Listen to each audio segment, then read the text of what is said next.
안녕하세요. 바로 세움의 바로입니다. 2024년 제22대 총선에서 민주당 175석, 국민의힘 108석, 조국혁신당 12석, 개혁신당 3석, 새미래 1석, 진보당 1석으로 마무리되었습니다. 여기서 조국혁신당의 탄생이 한동훈과 국민의힘을 압박하는 삼국지 적벽대전의 돌풍과 같은 역할을 했습니다. 조국 대표가 정치인으로서 발을 디딛게 된 경위는 조국 사태로 인해 현재 2심 재판에서 유죄가 확정되었으며 대법원의 최종 판단을 기다리는 가운데 조국혁신당을 창당함과 동시에 제3정당으로 기틀을 마련했습니다. 이력자들 판에서 호구 하나 잡아먹는 아주 치밀하고 잘 짜여진 연출의 결과물이라고 보여집니다. 이제 이재명 대표와 조국 대표의 치밀하고 잘 짜여진 호구 잡아먹는 방법을 풀어보겠습니다. 그 시작점은 23년 5월 10일 이재명 대표는 평산마을을 찾아 문재인 전 대통령을 만난 시점부터였을 거라 생각됩니다.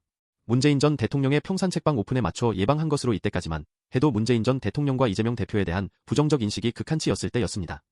그리고 한 달 뒤 23년 6월 10일 조국 전 법무장관이 평산마을을 찾았습니다.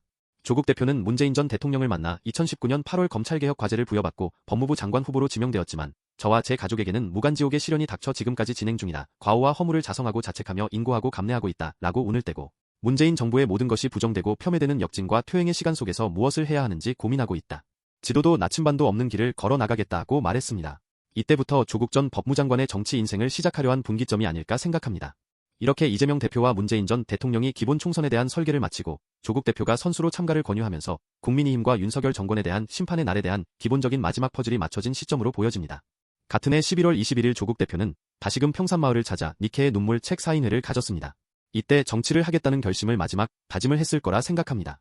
문재인 전 대통령을 만나 총선 참여에 대한 마지막 다짐을 하며 과거 그가 한 지도도 나침반도 없는 길을 걸어 나가겠다고 표현한 것처럼 이번 22대 총선의 비장의 한 수로 검찰 독재와 윤석열 정권 심판의 최전방에서 마치 북극의 얼음을 부수며 나아가는 쇠빙선의 심정으로 윤석열 정권의 무능함과 김건희의 주가 조작, 양평고속도로 노선 변경, 해병대 최상병 사망 수사 외압으로 인한 무마, 김건희 명품백 논란, 이태원 참사 특별법 등 일명 이채양명주로 불리는 민주당의 선거 전략의 기본 방향성을 가장 최전방에서 이끌고 가겠다고 다짐한 것으로 판단됩니다. 이는 22대 총선이 끝나고 이재명 대표와 조국 대표의 만찬을 가지며 이재명 대표가 사전 조율이 있었다고 말하면서 사실이 되었습니다. 이렇게 조국이라는 같은 편 선수를 영입한 이재명 대표는 9월 내내 24일간 단식투쟁을 하면서 후쿠시마 오염수 방류의 반대와 민생과 예교의 무능함을 천명하며 무기한 단식투쟁에 돌입했습니다. 당시 이재명 대표가 왜 중요한 타이밍에 단식투쟁으로 당의 업무에서 한 발 물러나는 선택을 했는지 시간이 지난 후 살펴보면 이재명 대표의 저 단식투쟁은 표면적 이유는 후쿠시마 오염수 방류에 대한 윤석열 정부에 대한 강한 비판 여론을 형성하였지만 당시 이재명 대표는 국회 체포동의안 표결이 있던 시점이었습니다. 이재명 대표의 단식투쟁은 민주당 내부에서도 방탄을 위한 단식이라는 말이 나돌고 국민의힘에서는 노골적 조롱과 비난의 화살이 날아와 이재명 대표에게 인간적 피해를 느끼게 했을 것입니다. 더구나 국회 내 이재명 대표 체포 동의안이 가결되면서 단식으로 인한 건강 악화 우려로 단식을 종료하였으며 건강 악화 상태에서 영장실 질심사를 받고 서울구치소에서 결과를 기다리다 새벽에 검찰의 영장기각이 발표되며 구치소를 나올 수 있었습니다. 이재명 대표는 악화된 건강 상태에서 구치소를 나오면서 교도관들에게 허리를 굽히며 인사하는 모습이 인간 이재명에 대한 성품을 보여주는 장면이 아니었나 싶습니다. 이재명 대표는 단식투쟁과 체포동의안 가결로 인해 민주당 내 국힘당 간첩 즉 일명 수박이라 칭하는 자들의 면면을 파악했습니다. 다시 말해 민주당 내부 단속을 진행할 명분을 찾았다는 표현이 맞을 것 같습니다. 그것도 본인 스스로 미끼 역할을 자처하는 위험을 던지면서까지 민주당 내 깊이 잔존해 있던 국힘당 간첩들을 수면 위로 끌어올린 겁니다. 조국 대표를 선수로 참여시키고 민주당 내부 결속을 하면서 이재명 대표는 총선을 치룰 준비를 해온 겁니다. 이런 이재명 대표에게 또 한 번의 생명의 위협이 있었습니다. 바로 24년 1월 2일 신년초 부산 가덕도 신공항 예정지에서 흉기 피습을 당하는 사건이 발생합니다. 당시 경찰은 정치적 영향으로 범인의 동기 및 단체를 밝히기 꺼려하였으나 범인의 자백 전문을 참고하라는 범인의 증언에 따라 국민의힘 당원이며 태극기 부대 활동을 한 극우 보수였다는 점이 드러났으나 경찰은 정부와 국민의힘 정당의 외압이 신경 쓰인 듯 결국 내용을 빼고 범행 동기와 범인에 대해 브리핑을 했습니다. 당시 이재명 대표는 테러범이 목에 경정맥을 찔러 생명에 위급한 상태였으며 이에 긴급하게 헬기 이송으로 서울대병원으로 이송 수술하였으나 정치권 여당인 국민의힘에서는 헬기 이송 관련해서 특혜아니냐며 울고 늘어지는데 최소한 인간적으로 테러당한 이재명 대표의 건강 여부와 범죄자에 대한 강력한 처벌을 먼저 표현했어야 하지 않나 싶을 상황에서 특혜 운운하는 것이 국진당 소리를 듣는 이유일 것입니다. 거기에 일부 보수 유튜브들은 자작극 아니냐며 여론몰이를 하는 행위의 분노를 금할 수 없습니다. 이재명 대표는 서울대에서 수술을 성공적으로 마치고 8일 만에 증오하고 죽이는 정치 사라져야 한다고 호소하며 퇴원을 하였습니다. 자신을 향한 정치적 강제 압수수색과 생명의 위협을 받는 테러를 당한 후에도 이재명 대표의 이러한 말이 더욱 가슴 아프게 다가옵니다. 이후 정치계 같이 배운 한동훈이 테러로 정치 장사한다며 이재명 대표의 신년 기자회견을 비난했는데 신년 기자회견조차 하지 않는 술 처먹고 처자고 있는 윤석열 두목이나 가서 깨우라고 말해주고 싶습니다. 이재명 대표는 이후 건강을 회복하고 24년 2월 4일 다시금 평산마을 찾아 문재인 전 대통령을 만났습니다. 이는 지난 1월 2일 가덕도 행사 후 방문 예정이었으나 국민의힘 당원이며 태극기 부대 60대 김씨의 테러로 인해 무산되었던 일정을 다시 진행한 것입니다. 이날 이재명 대표는 문재인 전 대통령을 내방하며 선거제에 대한 논의를 한 것으로 보여집니다. 이미 1월 31일 국민의힘에서는 준연동형 비례대표제 위성정당인 국민의미래라는 위성정당을 창당을 시작한 시점이었으며 이에 2월 5일 이재명 대표도 연동형 비례제를 발표하였습니다. 이재명 대표가 준연동형 비례제를 발표한 후 2월 13일 조국 전 법무장관은 조국혁신당 창단 선언을 합니다. 공교롭게도 2월 8일 조국 대표는 자녀 입시와 청와대 감찰 무마 사건으로 2심 항고심에서 2년의 실형을 선고받은 이후 창단 선언을 했다는 겁니다. 그리고 3월 3일 조국혁신당 공식 창단식을 하며 3년은 너무 길다. 윤석열 검찰 독재 정권 종식이라는 간단하고 선명한 대여 투쟁 의지를 천명하며 조국 대표의 정치 참여가 시작되었습니다. 조국 대표의 지도도 나침반도 없는 길 없는 길을 걸어 나가겠다라는 강렬한 자기 암시와 지금까지의 역경을 헤쳐나가겠다는 강한 의지가 행정가이자 교육자, 법률가가 아닌 이제는 정치인 조국으로 다시금 각성하여 윤석열과 한동훈의 검찰과 검찰총장 시절 당한 조국 사태의 모든 언론 프레임과 그 프레임을 주도한 윤석열과 한동훈으로부터 멸문지화 당한 울분을 정치인으로서 응분의 대가를 치르게 하겠다는 의지의 표현으로 생각됩니다.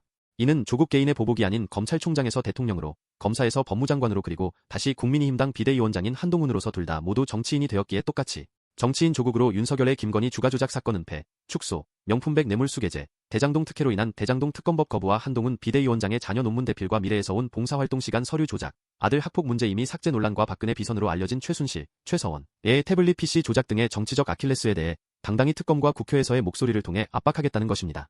여기서 살펴볼 사항은 앞에서 설명한 것과 같이 이재명 대표와 조국 대표는 모두 문재인 전 대통령을 방문하고 나서 중요 정치적 일정과 방향을 공식화했다는 겁니다.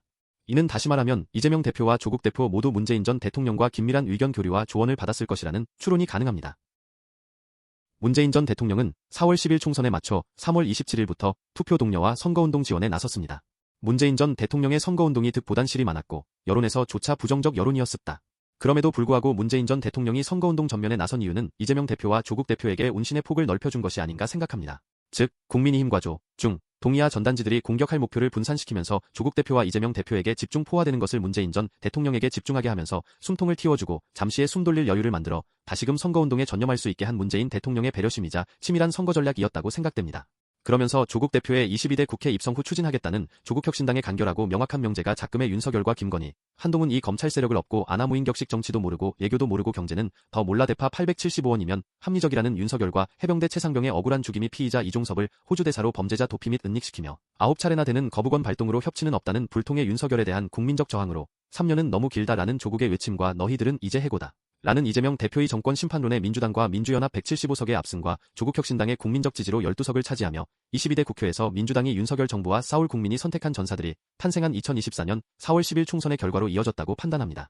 이제 민주당과 조국혁신당은 국민에게 결과를 보여줄 차례입니다. 이재명 대표와 조국 대표는 공통점이 있습니다. 바로 누구도 겪지 못한 아픔을 가진 사람들이라는 겁니다. 이재명 대표는 검찰 압수수색 336회 했음에도 명확한 물증이 없어 구속시키지 못하는 검찰. 둘 중 하나 아닐까요? 정말 무죄이거나 검찰이 무능력하거나 검찰의 무능력함을 감추기 위해 이화영을 통한 위증교사 및 증거조작 등을 하는 정치 검찰의 압박을 받았습니다. 또한 국민의힘 당원으로부터 정치 테러를 당해 목숨의 위협까지 당하는 사건을 겪었습니다. 조국 대표는 검찰로부터 자녀 표창장으로 일기장까지 압수수색을 받고 서울대 논문 인용 1위의 학자의 위치에서 파면 당하게 만들고 한 가정을 벼랑 끝까지 몰아쳤습니다. 입시 문제 및 청와대 감찰 무마 협의로 항소심에서 2년의 실형을 선고받았습니다. 혐의는 직권남용 및 업무방해. 참 포괄적이죠. 이 두 단어는 검찰이 가장 많이 써먹는 혐의입니다. 대충 이것저것 엮으면 직권남용이 되고 업무방해가 됩니다. 결과는 대법원 최종 판결을 지켜봐야겠지만 조국 대표는 실형 판결 시 당당히 법적 처분을 받겠다고 공언했습니다. 이재명 대표와 조국 대표의 공통점은 이렇게 검찰 독재를 온몸으로 받아내면서 굳건히 더욱 강해지고 있다는 겁니다. 철은 두드릴수록 단단해진다는 말처럼 검찰의 직접적인 칼날과 동이하 전단지들이 2년간 대장동부터 이재명 대표의 욕설 표현을 앞뒤 다 자르고 자극적 문구를 사용해가며 선동질할 때 당당히 대장동 특검 하자고 요구해도 윤석열이 거부했습니다. 특검을 왜 거부합니까? 죄 지었으니까 거부하는 겁니다. 라고 말하던 윤석열이 말입니다. 자, 누가 대장동 몸통이고 화천대유로부터 받기로 한 50억 클럽, 일명 대장동 50억 클럽 명단, 박영수 전 특검, 곽상도 의원, 김수남 전 검찰총장, 최재경 전 민정수석, 박근혜, 권순일 전 대법관, 성남시의장, 의원 약 30명 이들 모두 국민의힘 소속이라는 겁니다. 누가 대장동 몸통일까요? 윤석열은 왜 대장동 특검을 거부했을까요? 이미 보도된 바와 같이 김만배가 윤석열 아버지 집을 사줬을까요? 이는 대장동 일당이 PF 자금을 대출받은 부산저축은행 불법 대출로까지 이어져야 하지만 이는 다음에 다뤄보겠습니다. 조국 대표와 이재명 대표는 아픈 서사를 안고 작금의 정치와 자유가 사라져가는 독재화가 진행 중인 대한민국에서 국민을 대신하여 지금의 윤석열의 검찰 독재 정권에 맞서 싸우고 있는 전사입니다. 조국혁신당의 조국 대표의 칼로 윤석열과 더욱 강력히 싸우고 민주당은 민생 안정과 물가 안정을 위한 정책으로 투트랙 전략으로 윤석열 정권에 맞서 싸워야 합니다. 갈라치기 하지 마시기 바랍니다. 추구하는 목표의 방향이 다소 이견이 있을 수 있으나 앞에서 설명한 바와 같이 조국혁신당의 명제는 명확합니다. 이는 다시 말해 정치적 한계점이 분명하다는 겁니다. 그 한계점을 민주당에서 받아가면 국민의힘과 동이하 전단지들은 공격할 목표가 하나로 줄어드니 집중 포화하기 쉽습니다. 즉, 앞선 문재인 전 대통령의 선거운동 동참으로 인한 조국 대표와 이재명 대표에게 전념할 수 없단 말입니다. 저들이 갈라치기 하는 목적은 공격할 타겟을 일원화하기 위함입니다. 과거 수박들이 이재명 대표 등의 칼 꽂아 내부 갈등으로 분열하게 만드는 수법에 또 놀아나지 마시길 당부드립니다. 끝으로 민주당과 조국혁신당의 당부아닌 부탁드립니다. 더 이상 협치와 상생이라는 포장된 위선에 현혹당하지 말고 당당하고 더욱 결연하게, 더욱 정교하게 싸우기 바랍니다. 선비지진 지난 21대 18 공석으로 아무것도 한 것 없는 민주당으로 끝내기 바랍니다. 5월 23일은 노무현 전 대통령의 서거일입니다. 이재명 대표와 조국 대표는 노무현 대통령 이후 민주당과 조국혁신당에 또한 지금의 윤석열 정권에서 괴로워하는 국민을 위한 귀중한 자산입니다. 또다시 공정과 상식이라는 가발을 쓴 검찰 출신들과 국민이즘이 되어버린 국민의힘 소속 국회의원들에게 핍박과 압박을 받도록 하지 말기 바랍니다. 노무현 대통령의 말씀 중 지금은 대통령의 결단과 책임이 중요한 시기이지만 앞으로는 시민의 여론과 개개인의 목소리가 중요한 날이 올 겁니다. 라고 하신 말씀이 있습니다. 지금이 바로 노무현 대통령이 말씀하신 그 시기의 초입이라 생각합니다. 소중히 아끼고 격한 응원의 메시지를 보내주시고 현실적 필요한 법제안을 요구하시기 바랍니다. 그것이 이재명 대표와 조국 대표를 응원하고 사랑하는 마음의 표현이라 생각합니다. 그렇게 시민의 여론과 개인의 목소리를 모아 현실적이고 우리의 삶이 좀 더 올바른 방향으로 나아갈 수 있는 법안을 만드는 방향성을 제시해 주시기 바랍니다. 정치 바로 세움이었습니다. 감사합니다.